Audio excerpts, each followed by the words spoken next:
All right, look, it's time for us to cut through some of this crap around the US and Muslim fear and paranoia. I'm part of a mailing group with some very, very intelligent people on it who continually talk about their fear of Muslims and how the Muslims want to kill the Americans and how there's just bad, bad Muslim mojo all over the damn planet. And I think that it's time that we just got a few of the facts down to try and quell some of this mob mentality around Muslims.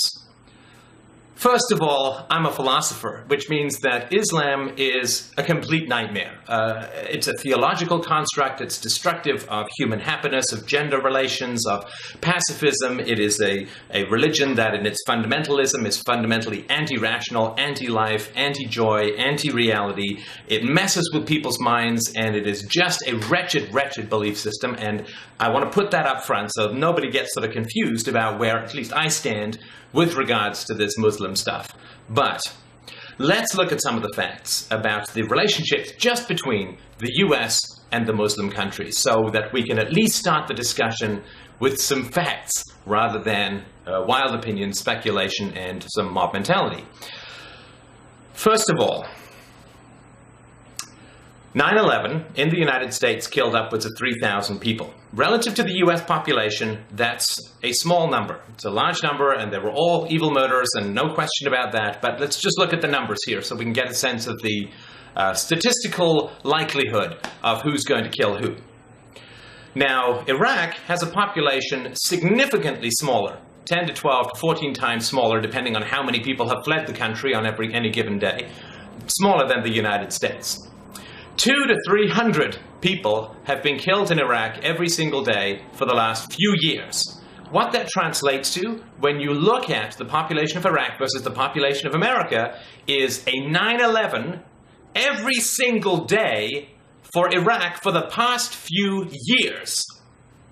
A 9/11. Remember how mad you were on 9/11? Remember how much you wanted vengeance, how much you wanted to kill and maim and attack and imprison and try whoever did it? One day in 300 years, the US gets attacked. Evil, wrong, no question. But Iraq has one of those every day. Every day, the proportionally equivalent population to 9/11 dies in Iraq every single day. So, would you rather be an American facing possible suicide bombers and people flying planes into the building, which so far has happened exactly once in 300 years? Or would you rather be some helpless Iraq civilian stuck between the US military and the insurgent forces which have come into the country, largely as a result of the US smashing the existing infrastructure? So that's, I think, a fairly important thing to understand and to consider right up front, that your chances of dying from a Muslim suicide bomber are infinitesimally smaller than your chances of dying from a US bullet or grenade or bomb or an insurgent who've only come to Iraq to fight the US because they did 9/11 to draw the US into Iraq so they could attack the troops without having to go to Fort Bragg to do it. So that's sort of a first fact. Now, the second fact that's probably worth looking into is that the US-UK-led sanctions against Iraq throughout the 1990s resulted in an estimated deaths of 500,000 Iraqi children at a factor of 10 times relationship to population. That's 5 million US children that would have to die over the course of a decade.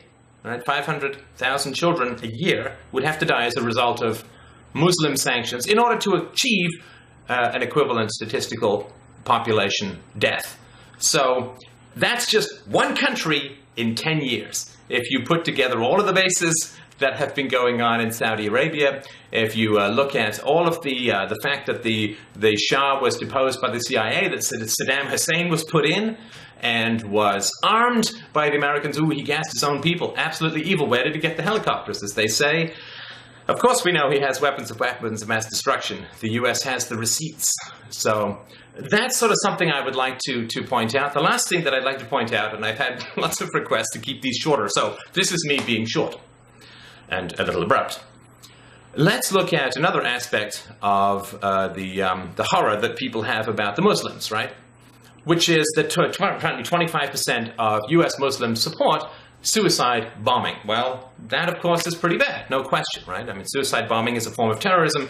Terrorism is defined as the use of violence to achieve political ends, say, like toppling a regime in Iraq, or say the welfare state, or say social security, or say the military-industrial complex as a whole. That is the use of force against taxpayers to achieve political ends, which is the bribing of certain sections of the population. But, and let's not even start on the brain-numbing gulags of public schools, but 25%, let's say that's totally true, 25% of Muslims support suicide bombing. So what?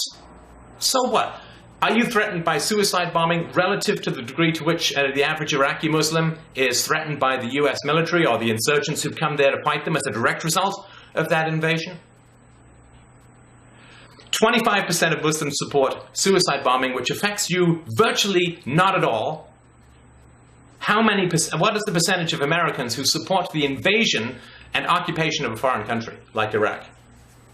See, we're so easy to see the faults and the problems in other people's thinking, and it's so hard to turn that same kind of laser and searchlight on ourselves, but it is so essential to do it if we are to actually think rather than just be mindlessly patriotic and be us good, them bad. Okay, one more thing, and then I'm done. I'm going to keep this short.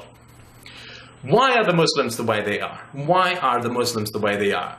Or another way of asking that question is, what would you think if you had been born in Syria or Iran? What would you think? Would you be gung-ho, pro-American, pro-freedom, pro-democracy, pro-capitalism, pro-whatever? Of course not. You didn't invent your culture, and neither did they.